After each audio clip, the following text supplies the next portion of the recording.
Actualidad Radio 1040, una emisora de Actualidad Media Group. El judaísmo, a ver, hay poco conocido. Yo creo que hay muchos, quienes no son judíos, mucho conocemos por palabras, ¿no? Porque conocemos de familias judías o de amistades judías, pero poco conocemos los fundamentos del judaísmo.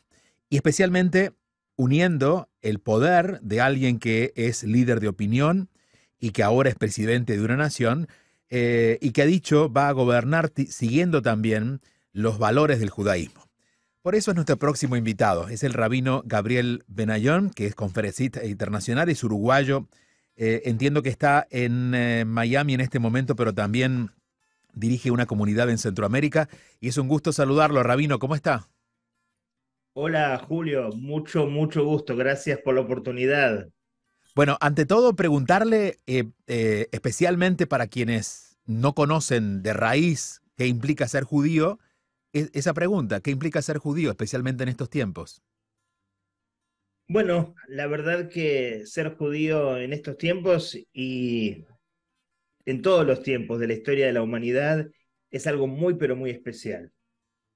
Siempre fuimos perseguidos por ser judíos, Ujú. entonces es para nosotros un privilegio ser judíos. ¿Qué implica serlo? ¿Qué implica? A ver, ¿qué característica tiene en su conformación interna, ¿no? En su pensamiento, en su forma de vida el ser judío? Bueno, para ser judío, uno, según la ley, debe ser nacido de una mamá Ujú. judía, es decir, de un vientre judío. Puede ser que la mamá es judía, el papá no es judío. Para la ley se considera una persona judía. Una persona puede convertirse al judaísmo, más allá de que nosotros no somos proselitistas, no somos personas que estamos buscando que la gente se convierta, Claro. pero si la persona quiere convertirse, puede ser parte de la fe judía, pero el judaísmo nosotros, incluso desde la ortodoxia, no lo llamamos una religión, lo llamamos una forma de vida Así es. y para nosotros hay diferentes formas de vivir el judaísmo, más allá que para la ortodoxia hay preceptos, hay rituales, hay tradiciones, digamos, fijas. De todas maneras, nosotros consideramos a cada judío independientemente de la forma como expresa su judaísmo, porque para nosotros el judaísmo es algo más esencial, no es algo técnico, o sea, no lo define el tecnicismo, pero sí podríamos responder tu pregunta diciendo que el judaísmo tiene bases morales maravillosas, el judaísmo tiene un humanismo maravilloso y el judaísmo tiene rituales también y creo que hablando del presidente de la República Argentina, creo que se enamoró de Ujú. esas enseñanzas que nosotros vivimos todos los días como judíos y que para mí es una muy linda oportunidad de ir compartiendo con la gente a partir de esta experiencia del presidente Javier Milei. Sí, de hecho tengo entendido que hace un par de años el actual presidente de Argentina tenía algún tipo de conflicto interno, ¿no? Porque era muy criticado y necesitaba como buscar alguna forma de poder comprender más profundamente la humanidad. Y un asesor económico le recomienda que hablara con su rabino. Y parece que lo que encontró allí fue lo que le abrió los ojos a alguien que siento yo, viniendo de la economía, necesitaba ser convencido, ¿no? Con grandes fundamentos. Y parece que los fundamentos fueron sumamente sólidos. Ese rabino es quien ayer apareció en la asunción del presidente, en un momento en que hubo prédica de diferentes religiones en la Catedral de Buenos Aires. Se llama Shimon Axel Banich. Y si le parece, podemos escuchar. Tenemos 2 o 3 fragmentos de lo que ayer expresó. Hay un versículo que dice el rey David en los Salmos, que es magnífico. Dice así: 7 veces se cae una persona justa y se levanta. Y es una enseñanza maravillosa, porque uno pensaría que lo bueno es permanecer de pie, pero no. El valor humano no reside en ser perfectos y estar siempre fuertes de pie, sino en la capacidad de caerse y de volver a levantarse y de volver a empezar otra vez con esperanza, con fe. Y creo que como pueblo argentino sabemos de eso. Sabemos agarrarnos bien fuerte todos y decir vamos a empezar de nuevo. Nos caemos una vez, nos levantamos otra y otra y otra vez con mucha esperanza y fe. Esto es parte de la prédica de Shimon Axel Banish, que es el rabino ortodoxo en Buenos Aires, que frente a Javier Milei ayer en las ceremonias religiosas expresaba, ¿no? De hecho, con mucho entusiasmo frente a Javier Milei, a la mirada de Milei, entre otras cosas, esto. ¿Cuál es su deseo? ¿Cómo? ¿Sabe qué estuve viendo en la Biblia? El rey Salomón. El rey Salomón es de la tribu de Yehudá, de Judea, que en el estandarte tenían el león. Y el rey Salomón fue muy conocido como un rey sabio, justo, bondadoso, que trajo prosperidad a su reinado. Y dice el Tanaj, la Biblia, el día que asumió el rey Salomón su reinado, ese mismo día Dios se le reveló y le dijo: querido Salomón, pedí lo que quieras, una sola cosa, lo que vos quieras, yo te lo voy a conceder.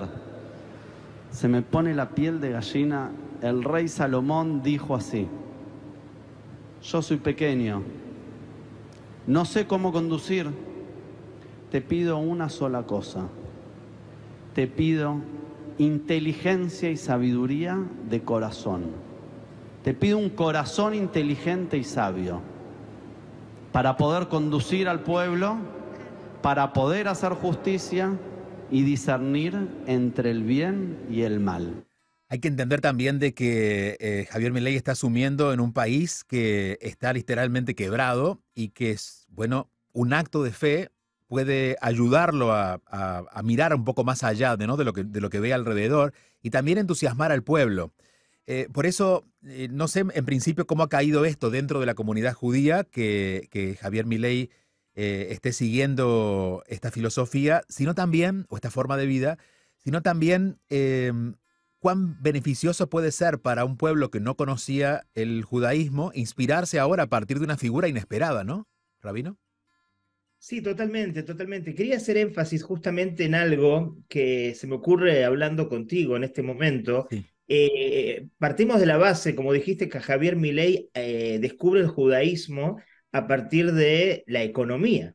Uh-huh. Hay una historia de que él está enseñando en la Facultad de Economía y parece que hay un alumno muy perpicaz, un alumno que le hace preguntas maravillosas y él le pregunta: ¿de dónde has sacado toda esta forma de preguntar, esta inteligencia? Y él dijo: bueno, yo estudio la Torá, Sí. yo estudio la Biblia judía, y él se interioriza, como tú dices. Entonces, no es que el judaísmo es una expresión solamente de fe. Acá estamos hablando que Javier Milei es un economista, podemos decir entre comillas que es un científico, y está uniendo los dos conceptos, los números con las letras, la fe con la ciencia, y eso hace, para nosotros el judaísmo, nosotros no tenemos ningún precepto de creer ciegamente en Dios, por ejemplo. En los versículos está escrito que tenemos que tratar de llegar a lo máximo que podemos intelectualmente para descubrir esa divinidad y entender de que el mundo físico es una ilusión, es un Matrix, como conocerán todos esa película famosa, pero hay que tratar de vivir nuestra fe a partir de una convicción intelectual hasta donde nosotros podemos llegar. Entonces, creo que esa es la combinación interesante que se ve expresada en Javier Milei, un economista que ha encontrado mucha luz en la Torá. Explíquenos qué es el Cábala o la Cábala y qué función tiene dentro del judaísmo. Muy bien, nosotros tenemos lo que se llama la Torá, que son los 5 libros de Moisés, que Moisés los recibió de origen divino hace 3.300 años aproximadamente. Y nosotros creemos que también esta es la Torá escrita. La Torá oral es lo que se llama el Talmud, que es la disección y el desarrollo de todos los versículos y todos los preceptos en detalle, que surge también en ese momento en el cual Moisés recibió la Torá, pero que se desarrolla como 1000 años después.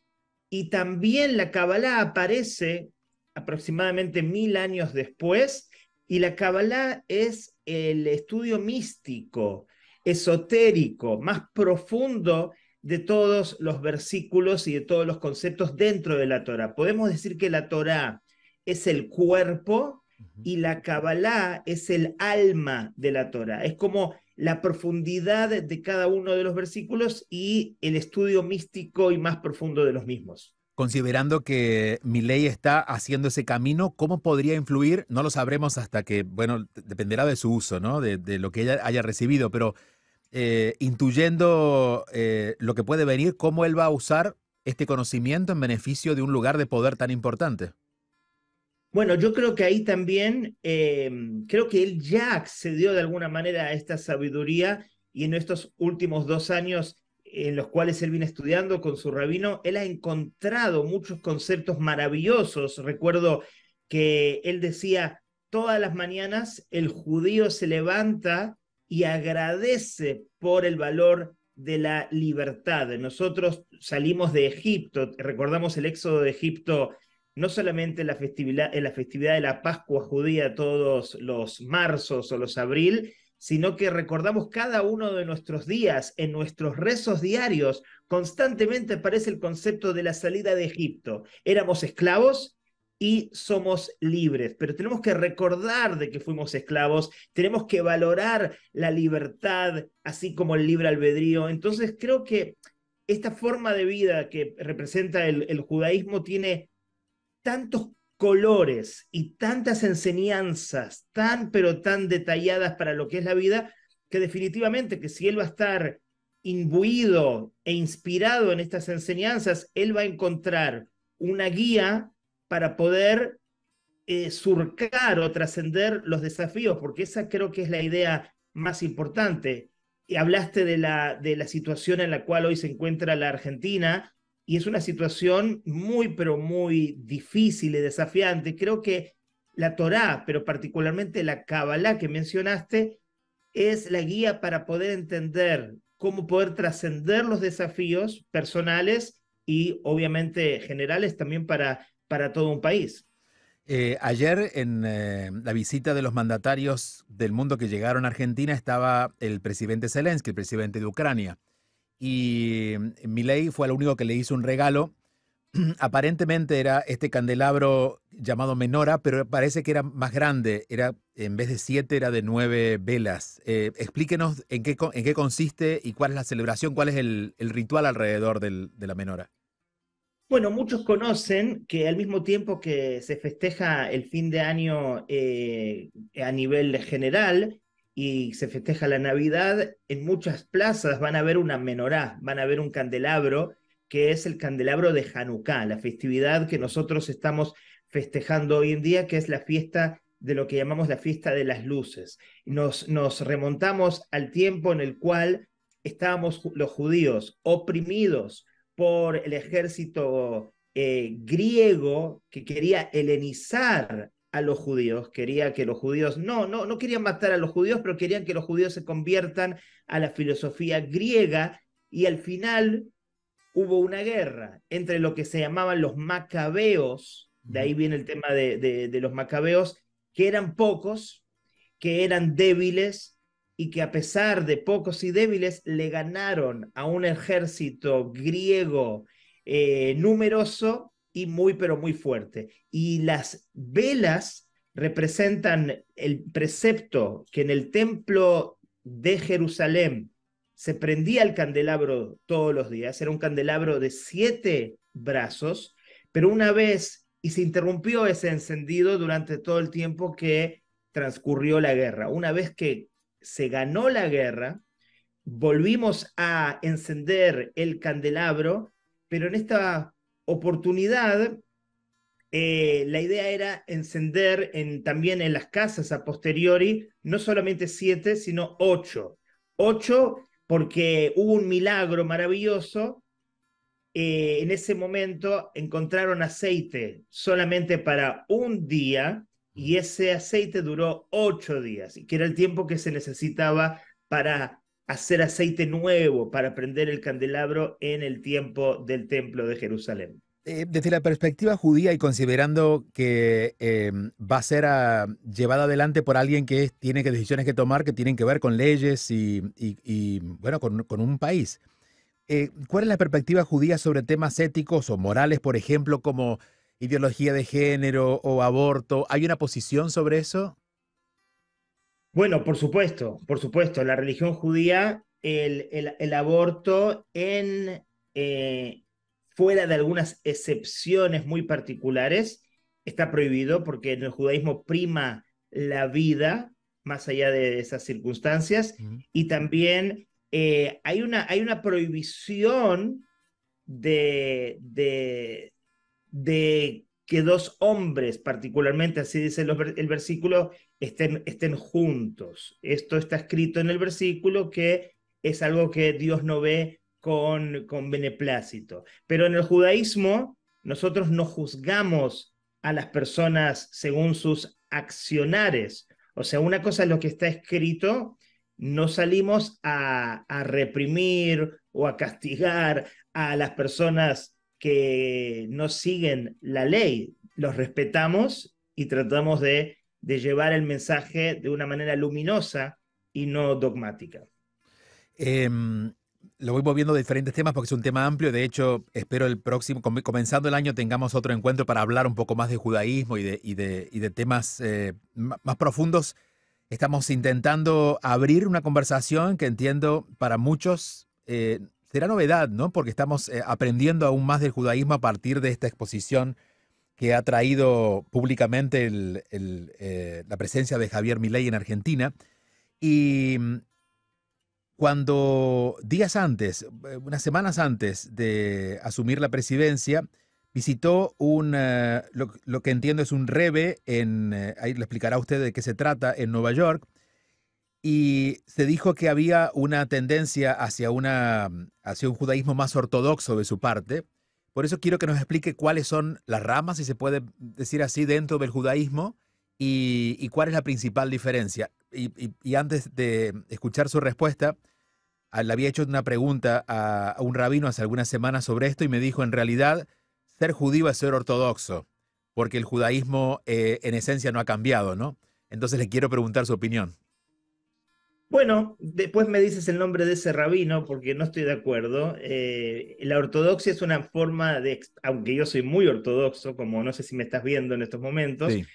con mi barba y con mi sombrero, pero ser judío va más allá de cómo uno vive y expresa su judaísmo. Ser judío es algo más esencial y después cada uno tiene su libre albedrío que le repercutirá para bien o para mal, pero cada uno decide cómo expresa su judaísmo. Quizás ese rabino lo que quiso decir es que la manera más original de expresar el judaísmo es a través de la ortodoxia, porque es lo que más se apega a, a la Torah. Pero bueno, en las diferentes ramas en el judaísmo, en general, hablamos de la ortodoxia, hablamos del movimiento conservador y hablamos del reformismo. Cada uno cumple los rituales judíos de una manera diferente, pero dentro de la ortodoxia también hay diferentes tipos de ortodoxos. Entonces, para entrar en detalle y no detallar tanto sobre lo que es el movimiento de Chabad Lubavitch, que es el movimiento al cual se acercó el presidente Javier Milei y fue a lo que es la tumba La del tumba. Rebbe Ujú. de Lubavitch, esto data de hace 300 años, con la aparición de un rabino que se llamaba Israel Baal Shem Tov, que él funda con una revolución de pensamiento lo que es el movimiento hasídico. El movimiento hasídico llegó como una especie de revolución porque el judaísmo estaba viviendo de una manera muy dogmática, de una manera muy cerrada, y el judaísmo estaba sufriendo muchísimo y había mucha separación entre los judíos y mucho juicio entre los judíos y los que más sabían y los que menos sabían. Y llegó el Baal Shem Tov, este líder, y creó el movimiento hasídico que básicamente se basa en amar a cada uno como a sí mismo, pero obviamente estos eran conceptos de la Torá desde siempre, pero el énfasis que puso en el amor en el no juzgar a nadie por lo exterior. Y las enseñanzas maravillosas de alegría, por ejemplo, el énfasis en vibrar alto, en la alegría, en el rezo con devoción y en muchos conceptos que estaban de alguna manera olvidados o un poquito perdidos, estaban dormidos estos conceptos que el judaísmo ya había planteado antes, el Baal Shem Tov los trajo con una fuerza impresionante y revolucionó el judaísmo a tal punto que se creó el movimiento jasídico, y Lubavitch es un grupo dentro de la filosofía jasídica, que hay decenas y decenas de movimientos, y dentro del movimiento Lubavitch habían siete grandes rebes en la dinastía, y el último, que fue el que tuvo un impacto no solamente a nivel del movimiento Lubavitch, sino un impacto mundial, enviando a 6.000 rabinos desde Brooklyn, básicamente, a todo el mundo y creando centros de Lubavitch para esparcir e impactar positivamente en todo el mundo.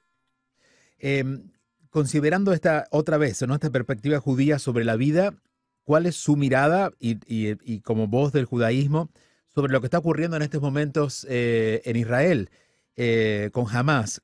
Digamos, ¿dónde uno puede encontrar la fe y la esperanza desde el judaísmo en un momento de tanta tragedia, especialmente cuando toca las fibras tan cercanas, ¿no?, porque tiene que ver directamente con ustedes?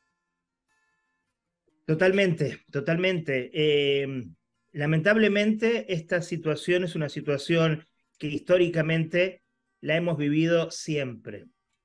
Hay siempre un enemigo de turno, si no fue, o si hoy son los árabes de los terroristas árabes, por supuesto, no los, sí, sí, sí. no los árabes, y antes fue la Alemania nazi, y antes fueron los pogroms en Rusia, y antes la Inquisición, y antes... Siempre hay en cada generación, lamentablemente, y esto es un tema místico muy difícil de comprender, alguien que quiere destruir la llama y la chispa judía. Entonces, lamentablemente es un concepto que conocemos. Y de alguna manera, la visión del judaísmo sobre todos estos temas es que uno debe conectarse de una manera más profunda también a partir de la oscuridad. A partir de la oscuridad podemos encontrar a Dios. No existe dualidad. Eso es lo que enseña la Kabbalah. La Kabbalah nos enseña que la oscuridad y la luz en realidad son expresiones de la misma esencia infinita que es Dios. Y si uno puede encontrar en el dolor el crecimiento y en el miedo la capacidad de amar de una manera superior y encontrar cómo también la oscuridad puede brillar, entonces es mucho de lo que estamos viendo. A partir del 7 de octubre, la unión que tiene el pueblo de Israel, que obviamente es difícil ahora contar historias y contar detalles, pero es maravillosa, y hay muchas cosas dentro de esta tragedia muy, pero muy, dentro de todo, positivas y de trascendencia espiritual también. ¿Cómo intuye usted que puede, a ver, no sé si no expandirse es la palabra, ¿cómo se va a proyectar el judaísmo en los próximos años? Ha habido, a donde uno mire, hay siempre unos cambios muy fuertes ocurridos en los últimos 20 años, especialmente con la tecnología. El judaísmo ha logrado sostenerse, ¿no?, en esta ortodoxia, creo que porque siempre la verdad no puede ser cambiada y ustedes sostienen una verdad muy clara. Pero ¿cómo imagina que va con las nuevas generaciones a extenderse la verdad del judaísmo? Considerando esta dificultad, ¿no?, que es un opositor cada vez que la historia aparece. Sí, por un lado encontramos esta situación, que hay siempre un opositor y hay una situación que quiere extinguir la verdad que expresa el judaísmo. Pero por otro lado, y lo manifestaste muy bien, el tema de la tecnología. Hemos visto justamente en los últimos 10 años un despertar de la conciencia o un despertar espiritual muy maravilloso al unísono en diferentes comunidades en toda Latinoamérica. Es una cosa que te invito a que la descubras en internet. Se llaman las comunidades emergentes, o sea, comunidades de 200, 300 personas en México, en Colombia, en Guatemala, en Panamá, en países donde están estudiando el judaísmo, y así de la misma manera, y haciendo un paralelismo, como a Javier Milei le llegó esa chispa y esa energía y esa inspiración. Esto está ocurriendo de una manera, no se comunican las comunidades en cada uno de los países, pero al unísono es como si fuera algo místico, está ocurriendo, y hay miles y miles de personas, particularmente, quiero decir, en Latinoamérica, no tanto en Europa, no está pasando, eso hay que analizarlo místicamente a qué se refiere, pero está ocurriendo que la gente está estudiando a partir de la tecnología y las redes sociales. Yo, sinceramente, que tengo un impacto importante en las redes sociales, diría que el 80% de mis seguidores no son judíos. Y los comentarios que yo recibo son de una inspiración que creo, haciendo el paralelismo, es la inspiración del presidente de la Argentina. Claro, claro, claro. Sí, no es casual lo que pasó con Milei, ¿no? Quizás es el caso de éxito más grande que ha ocurrido, el más visible. ¿Cómo alguien se convierte en rabino? ¿Cómo un judío se convierte en rabino? ¿Cómo uno se convierte en rabino? Uno tiene que estudiar, hay que estudiar. Ahora me quedé pensando si lo de Milei es el caso más famoso visible o el de Ivanka Trump. Bueno, quizás en Latinoamérica conocen más a Milei que a Ivanka Trump, sí. Exacto, Sí. exacto. Pero Ivanka Trump se convirtió, tú sabes, Sí. al judaísmo, y ella activamente es ortodoxa, Sí. cumple con los preceptos. Eso a ¿Cómo partir uno de su esposo, ¿no? A partir de su esposo, pero ella tenía el libre albedrío, o sea, no fue una Claro, claro. imposición Claro.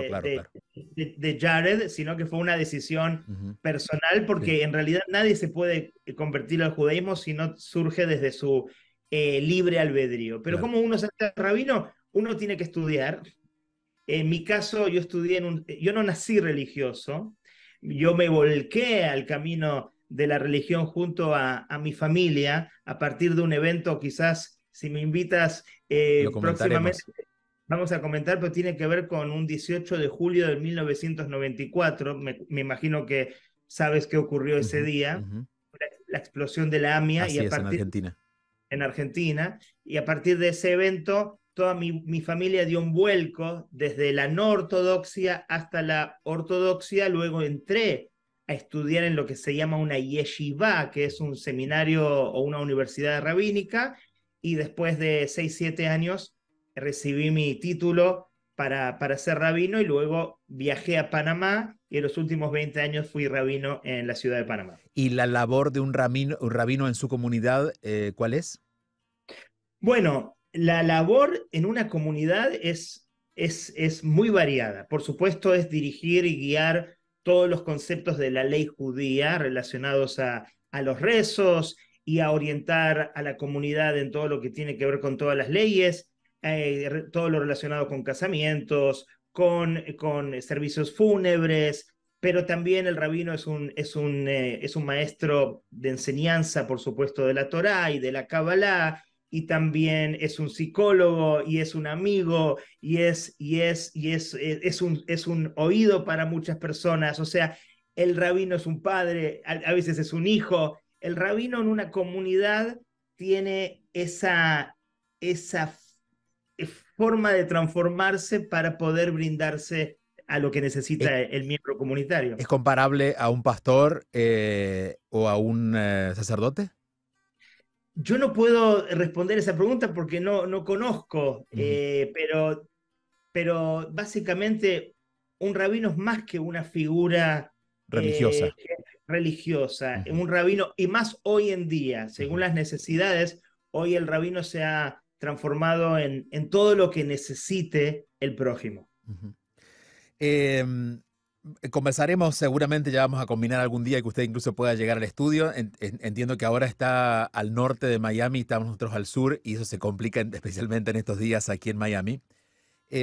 Pero me pregunto qué, mirando hacia atrás y en la decisión de ser rabino, ¿qué siente que está aportando diferente siendo rabino a que si no lo hubiera decidido? ¿Cuál fue la diferencia que marcó en su vida y en su vida de servicio el ser rabino? Bueno, yo te cuento que cuando yo me hice religioso, mi deseo era, yo elijo la ortodoxia, pero yo rezaba todos los días de que yo pueda contribuir y ser parte de una comunidad para poder expresar todo este sentimiento, todas las enseñanzas, la inspiración.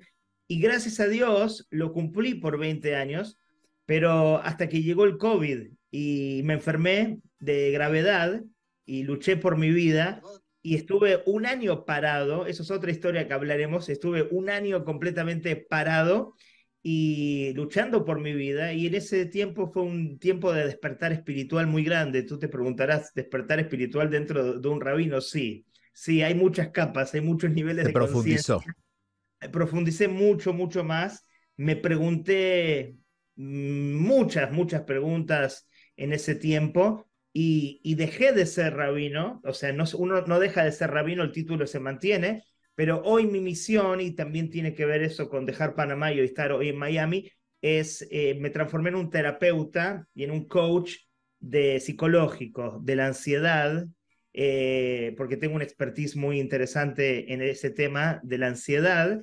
y hoy todo el día lo que hago es impactar corazones, como lo hacía antes, pero más dirigido a lo que es el sanar psicológico, emocional y también espiritual. Bueno, de ese tema vamos a hablar cuando nos encontremos porque entiendo que hay un libro que se llama De mi ansiedad a tu felicidad, que es donde usted condensa esto que pudo ofrecer ya en esta etapa, ¿no? Es correcto. En realidad es una historia de hace 23 años, antes de casarme, donde yo tengo ataques de pánico y tengo ansiedad por un suceso, una situación de riesgo familiar, que gracias a Dios sale todo muy bien, y me curo de esos ataques de pánico de una manera muy milagrosa, muy rápida. Ahí pueden conocer la historia en mi libro. Y en ese momento entiendo de que mi misión en la vida, a partir de mi experiencia crítica, haber conocido la ansiedad de los ataques de pánico, era desarrollar un método para ayudar a la gente para poder sanar de la mejor manera. Y conjuntamente, siendo rabino, empecé a ayudar mucho a la gente, pero hoy, ya después de 20 años, es lo que hago todo el día, a tal punto que te comparto que viene ya grabamos en Argentina, en Panamá, en Nueva York y en Miami, una película que Dios mediante, se la están peleando las plataformas ahora, ya está grabada, que se llama también De mi ansiedad a tu felicidad, y a mí me toca trabajar con jugadores de fútbol, otros deportistas de otros deportes, y ayudo mucho, soy coach de un equipo de Panamá tricampeón, para ayudarlos en lo que tiene que ver con la motivación. O sea, es un trabajo bastante interesante, y hoy es básicamente mi vida, ayudar a la gente con sus ansiedades. Estoy buscando su libro y en Amazon lo encuentro solo en inglés. ¿Está disponible en español? Sí, tiene que estar en español, si no me voy a quejar con Ok, el que está encargado del tema. ok, sí, sí, no lo puedo encontrar. Pero bueno, está disponible en Amazon y al rabino pueden seguirlo en @rabino Gabriel Benayon con Y, @rabino Gabriel Benayon en Instagram. Nuestra audiencia no es tan digital, pero prestan mucha atención, así que les recomendamos que busquen el libro y que estén atentos a que cuando podamos tener una segunda conversación con el rabino podamos ampliar sobre este camino personal y bueno, también que pueda impactar aquí a nuestra audiencia en la actualidad. Rabino, muchísimas gracias por este rato. Gracias, Julio, a ti por esta oportunidad, y gracias de vuelta por todo. Hasta pronto, el rabino Gabriel Benayon. Su libro lo pueden buscar en Amazon, De mi ansiedad a tu felicidad. Y bueno, queríamos ampliar el tema.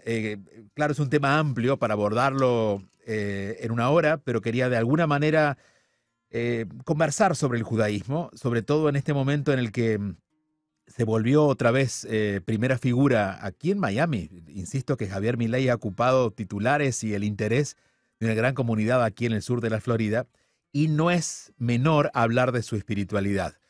Actualidad Radio 1040, una emisora de Actualidad Media Group.